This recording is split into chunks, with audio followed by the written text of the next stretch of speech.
क्या BBA O level के समकक्ष है या फिर एमसीए ओ लेवल के समकक्ष है? क्या किसी प्राइवेट संस्थान से किया हुआ ओ लेवल मान्य है या फिर किसी प्राइवेट संस्थान से किया हुआ पीजीडीसीए वैलिड है या फिर कोपा ओ लेवल के समकक्ष है या फिर आप बीएससी आईटी को ओ लेवल के समकक्ष मानते हैं? तो इन सारे प्रश्नों के उत्तर जानने के लिए वीडियो को एंड तक देखें।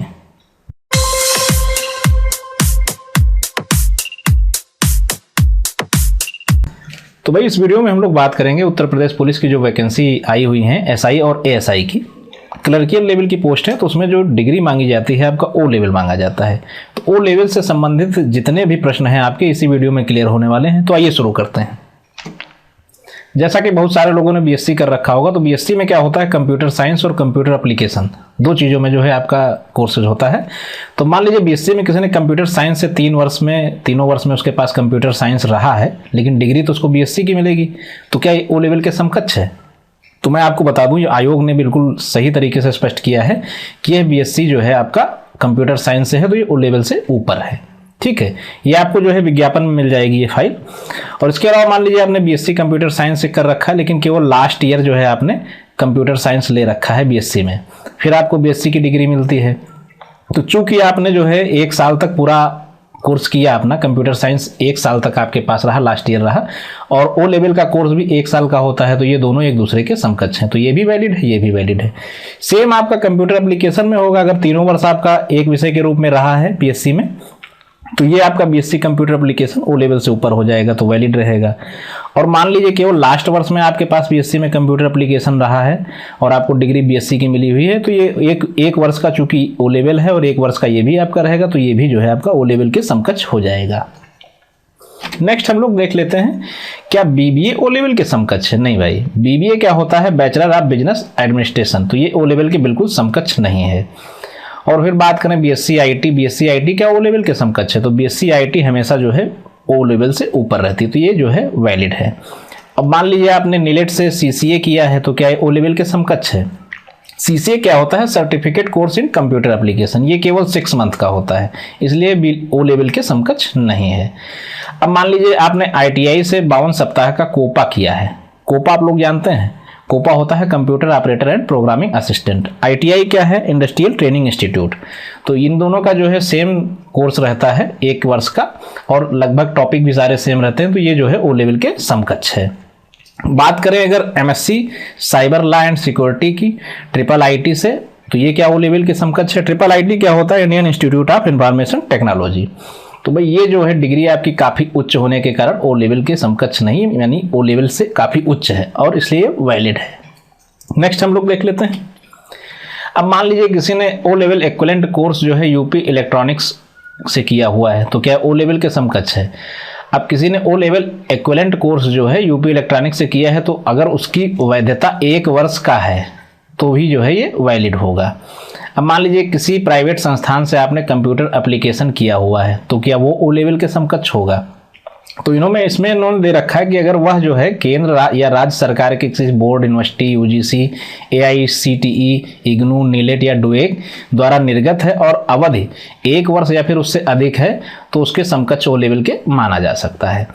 अब इतने सारे कोर्स दिए, जैसे मान लीजिए आपने किसी प्राइवेट संस्थान से डीओएपी किया है, डीओएमए किया है, एडीसीए किया है, एडीसी किया है, एडीसीएच किया है, एडीसीपी किया है, डीसीए किया है, डीसीएफए किया है, डीसीएस, डीसीटीटी, डीआईपी, डीआईएसएम, डीआईटी, डीओएपी, डीएसटीआई, सारे कोर्स दे रखे हैं। आप लोग अपने अपने कोर्सेज देख लीजिएगा। ठीक है, तो अगर आपने किसी प्राइवेट संस्थान से ये कोर्स की जो लिस्ट दी रखी है, अगर आपने किया हुआ है, तो क्या वैलिड है? अब इसमें भी वही सेम कंडीशन है, केंद्र या राज्य सरकार द्वारा किसी मान्यता प्राप्त बोर्ड या यूनिवर्सिटी से होना चाहिए, यूजीसी, इग्नू, नीलेट या डुएक द्वारा होना चाहिए, और उसकी अवधि 1 वर्ष या उससे अधिक है, तो वो समकक्ष ओ लेवल के माना जा सकता है। अब मान लीजिए आपने किसी प्राइवेट संस्थान से ही ओ लेवल कर लिया, तो क्या होगा? तो उसमें भी वही कंडीशन है, अगर किसी केंद्र या राज्य सरकार से या किसी बोर्ड, यूनिवर्सिटी से या फिर इग्नू, नीलेट, डुएक से निर्गत किया गया है और उसकी अवधि 1 वर्ष या उससे अधिक है, तो ओ लेवल के समकक्ष माना जा सकता है। नेक्स्ट देख लेते हैं हम लोग। नेक्स्ट है, मान लीजिए आपने किसी प्राइवेट इंस्टीट्यूट से जो है पीजीडीसीए किया हो, तो क्या ये मान्य है? तो पीजीडीसीए का क्या है, अगर मान लीजिए किसी राज्य सरकार, केंद्र सरकार या फिर मान्यता प्राप्त बोर्ड, यूनिवर्सिटी आपका एआईसीटीसी, यूजीसी, इग्नू, नीलेट या डुएक से द्वारा निर्गत किया है और कोर्स की अवधि 1 वर्ष या फिर उससे अधिक है, तो यह पीजीडीसीए के समकक्ष माना जाएगा और ये ओ लेवल के इक्विवेलेंट माना जा सकता है। ठीक है, तो और आपका दिया हुआ है किसी प्राइवेट संस्थान से अगर 1 वर्ष या उससे अधिक अवधि का परंतु 3 वर्ष से कम अवधि का डिप्लोमा किया है तो क्या ओ लेवल के समकक्ष है। तो मैं आपको बता दूं, अगर ये जो है किसी केंद्र या राज्य सरकार या फिर मान लीजिए इग्नू हो गया, नीलेट, डुएक द्वारा निर्गत किया गया है और कोर्स की अवधि 1 वर्ष या उससे अधिक है तो जो है ओ लेवल के समकक्ष माना जाएगा। नेक्स्ट आपका है किसी प्राइवेट संस्थान से अगर आपने 3 वर्ष का कंप्यूटर डिप्लोमा या फिर डिप्लोमा इन कंप्यूटर इंजीनियरिंग के समकक्ष आपने किया है तो क्या ये मान्य है।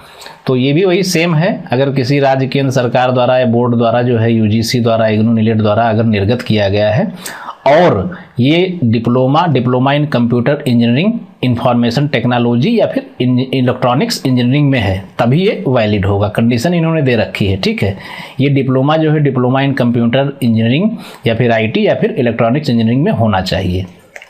अब दिया है मान लीजिए राष्ट्रीय कंप्यूटर साक्षरता मिशन से किया हुआ डिप्लोमा ओ लेवल के समकक्ष है या नहीं।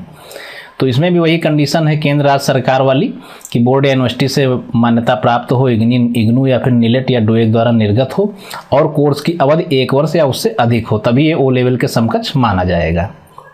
अब मान लीजिए किसी ने यूजीडीसीए यूपी इलेक्ट्रॉनिक्स 480 हावर्स का यूपी डिस्को से 1 वर्ष का किया हुआ है तो इसमें क्या होगा, यूपी डिस्को से निर्गत किया हुआ 1 वर्ष का डिप्लोमा जो है ओ लेवल के समकक्ष मान्य होता है। चूंकि उत्तर प्रदेश राज्य का उपक्रम होने के कारण कोर्स की अवधि 1 वर्ष या उससे अधिक होने पर ही मान्य होगा। अब मान लीजिए कोई बिना पीसीएम है, पीसीएम मतलब फिजिक्स, केमिस्ट्री, मैथ, और फिर उसने एमसीए कर रखा है तो क्या वैलिड होगा। तो मैं आपको बता दूं इन्होंने दे भी रखा है एमसीए बीटेक के समकक्ष है और यह 3 वर्ष के डिप्लोमा के ऊपर की डिग्री है, इसलिए बिना पीसीएम किए हुए एमसीए वाला व्यक्ति पात्र होगा। अब मान लीजिए किसी ने बिना पीसीएम के बीसीए कर रखा है तो क्या होगा, बीसीए 3 वर्ष का डिप्लोमा होता है, मतलब बीसीए 3 वर्ष के डिप्लोमा से ऊपर की डिग्री है, इसलिए बिना पीसीएम का जो है बीसीए किया हुआ वैलिड होगा। यानी कि वो व्यक्ति जो है जिसने बीसीए किया है और फिजिक्स, केमिस्ट्री, मैथ उसके पास नहीं है तो वैलिड होगा।